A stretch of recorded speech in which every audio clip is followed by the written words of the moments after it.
महाभारत दुनिया का सबसे बड़ा महाकाव्य ग्रंथ है, जिसे भारतवर्ष का सबसे बड़ा दार्शनिक ग्रंथ माना जाता है। इस प्रमुख काव्य ग्रंथ को हिंदू धर्म में पंचम वेद माना जाता है। महर्षि वेद व्यास ने इस महाकाव्य की रचना की एवं भगवान श्री गणेश ने इसे लिखा। ईश्वर में आस्था रखने वाले लोग इस ग्रंथ को सत्य एवं प्रामाणिक मानते हैं, लेकिन कुछ लोग इसमें घटित घटनाएं केवल काल्पनिक मानते हैं। महाभारत सच है या काल्पनिक, ये सवाल हर किसी के मन में उठता है। लेकिन आज हम महाभारत से जुड़े कुछ ऐसे साक्ष्य देखेंगे जो बिल्कुल प्रामाणिक एवं वैज्ञानिक हैं, जो ये साबित करते हैं कि महाभारत केवल एक कल्पना नहीं बल्कि सनातन सत्य है। तो आइए शुरू करते हैं। नमस्कार दोस्तों, स्वागत है आपका आपके अपने YouTube चैनल लोक भ्रमण में। नंबर 1, कुरुक्षेत्र की लाल मिट्टी। दोस्तों, ये तो हम सभी जानते हैं कि महाभारत का प्रचंड युद्ध कुरुक्षेत्र में हुआ था, जो कि हरियाणा राज्य में स्थित है। कहा जाता है कि महाभारत युद्ध में इतने योद्धा वीरगति को प्राप्त हुए जिनकी गणना करना मुश्किल है, लेकिन कुरुक्षेत्र की इस भूमि पर इतना खून बहा जिसके कारण आज भी यह मिट्टी लाल नजर आती है। जब यहाँ पुरातत्व विभाग ने खुदाई की तब उन्हें कई ऐसे लोहे से बने हथियार मिले जो कार्बन डेटिंग के अनुसार लगभग 2800 ईस्वी पूर्व के माने जाते हैं, जो महाभारत काल से मेल खाते हैं। नंबर 2, चक्रव्यूह। दोस्तों, जब भी कहीं चक्रव्यूह का जिक्र होता है तो अर्जुन का विचार दिमाग में आता है, क्योंकि अर्जुन वो योद्धा था जिसे चक्रव्यूह भेदने में महारत हासिल थी। लेकिन क्या आप जानते हैं कि चक्रव्यूह का जीता जागता सबूत आज भी हमारे बीच मौजूद है। हिमाचल प्रदेश के हमीरपुर जिले का राजनोड़ गांव एक ऐतिहासिक स्थल है। माना जाता है कि पांडव अपने अज्ञातवास के दौरान यहीं पर रुके थे। इसी दौरान अर्जुन ने अभ्यास हेतु एक पत्थर पर चक्रव्यूह को उकेरा था, जो आज भी यहाँ पर मौजूद है। इस चक्रव्यूह को ध्यान से देखने पर पता चलता है कि इसमें अंदर जाने का रास्ता तो साफ दिखाई देता है, लेकिन बाहर आने का कोई रास्ता नहीं दिखता। इस जगह को पीपलू किले के नाम से भी जाना जाता है। नंबर 3, श्री कृष्ण की द्वारिका नगरी।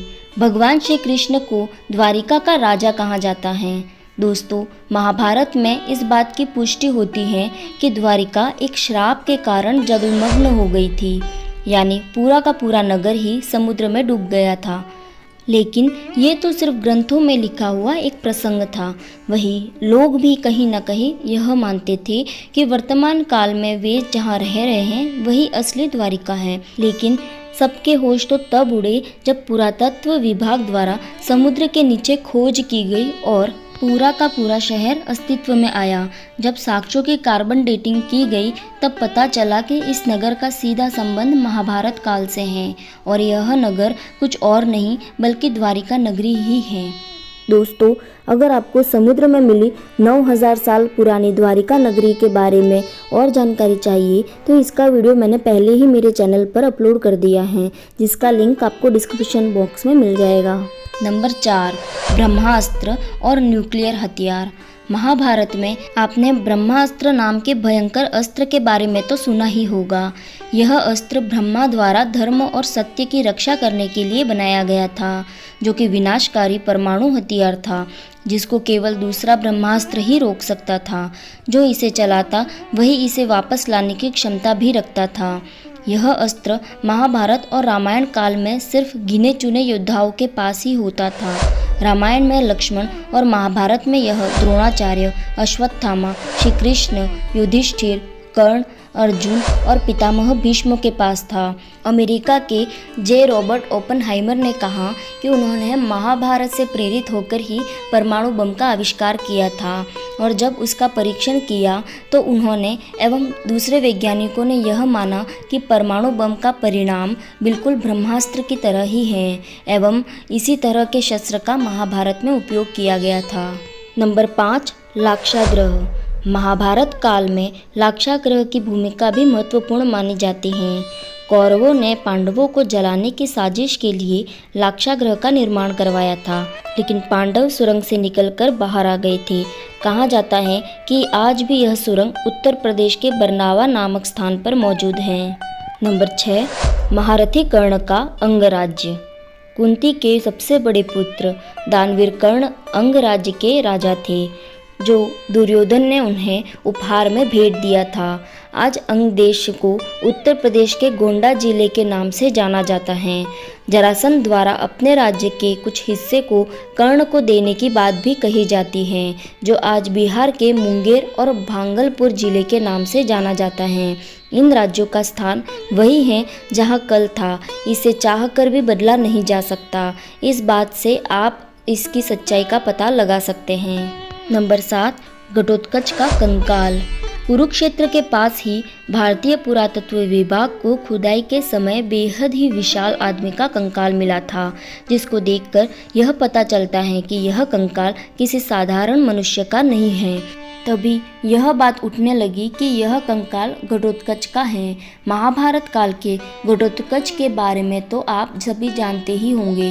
जब भीम और हिडिंबा का पुत्र घटोत्कच महाभारत के युद्ध में लड़ाई करने आया था, तब कर्ण ने अपनी शक्ति से उसको मार दिया था।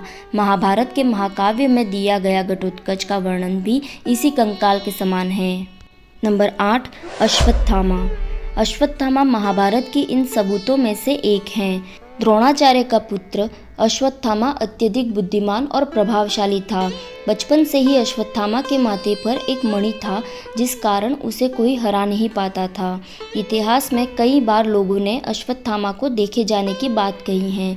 इतिहास में तो यह भी लिखा है कि अश्वत्थामा ने ही पृथ्वीराज चौहान को उनका शब्द भेदिक बाण चलाना सिखाया था। आज भी भगवान शिव का एक ऐसा मंदिर है जहाँ अश्वत्थामा रोज सुबह आकर जल और फूल चढ़ाते हैं। जब महाभारत के युद्ध में अश्वत्थामा के पिता गुरु द्रोणाचार्य को कपट नीति अपनाकर मार दिया था, तो अश्वत्थामा ने गुस्से में आकर द्रौपदी के 5 पुत्रों को सोते समय वध कर दिया था। फिर अर्जुन गुस्से में आकर अश्वत्थामा का पीछा करने लगे। तब अश्वत्थामा ने अर्जुन पर ब्रह्मास्त्र छोड़ दिया। फिर अश्वत्थामा ने ब्रह्मास्त्र को अभिमन्यु की पत्नी उत्तरा के गर्भ की तरफ मोड़ दिया था।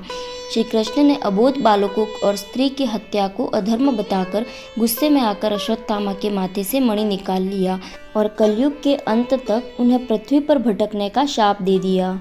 कई लोगों ने अश्वत्थामा को देखने का दावा किया है।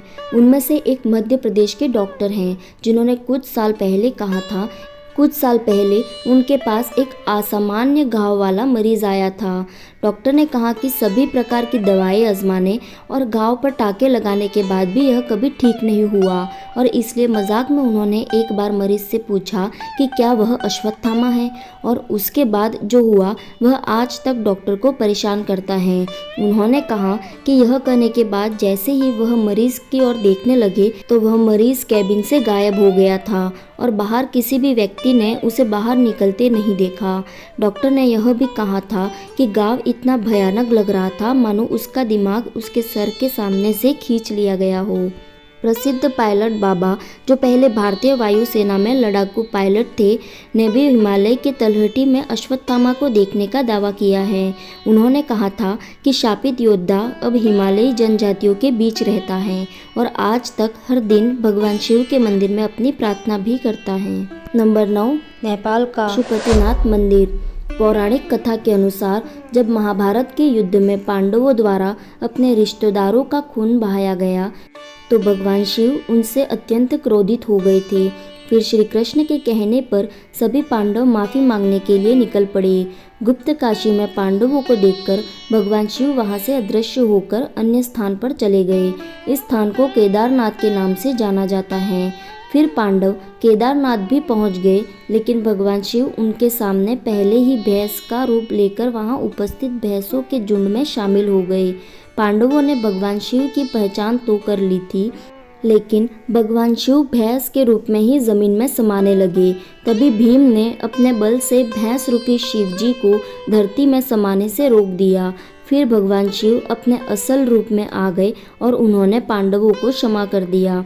भगवान शिव का मुख तो बाहर था, लेकिन उनका शरीर केदारनाथ पहुंच गया था। फिर वहां जहां उनका शरीर पहुंचा वह स्थान केदारनाथ और उनके मुंह वाला स्थान पशुपति के नाम से जाना जाता है। यह दोनों मंदिर आज भी मौजूद हैं। इसका मतलब महाभारत का युद्ध भी हुआ था।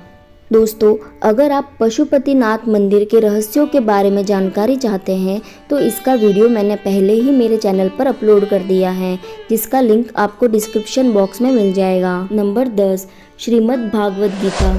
जिन्होंने भागवत गीता पढ़ी होगी वह यह भी जानते होंगे कि इसमें ज़्यादातर श्लोक 2 लाइनों में लिखे गए हैं।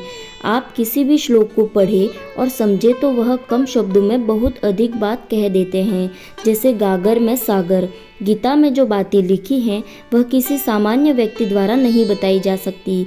भले ही मानव सभ्यता का काफ़ी विकास हो गया हो, लेकिन आज भी गीता में वह ज्ञान है जो अकल्पनीय है, जिसे सामान्य व्यक्ति सोच भी नहीं सकता, जिसे सिर्फ भगवान ही बता सकते हैं। यह सबूत है कि भगवान श्री कृष्ण ने जिन्होंने गीता का ज्ञान अर्जुन को दिया था, अगर अर्जुन थे तो पांडव भी थे, और इसका मतलब महाभारत भी हुआ था। दोस्तों, महाभारत एक कहानी नहीं बल्कि हमारे श्री भारतवर्ष का एक महान इतिहास है, जिसका लोहा बड़े बड़े वैज्ञानिक एवं खोजकर्ता भी मान चुके हैं। लेकिन यह साक्ष्य उनके लिए है जिन्हें अभी भी इसके बारे में संदेह है। आपका क्या मानना है कमेंट में ज़रूर बताएं, और अगर यह वीडियो अच्छा लगा हो तो चैनल को लाइक करें, सब्सक्राइब करें एंड शेयर करें। धन्यवाद।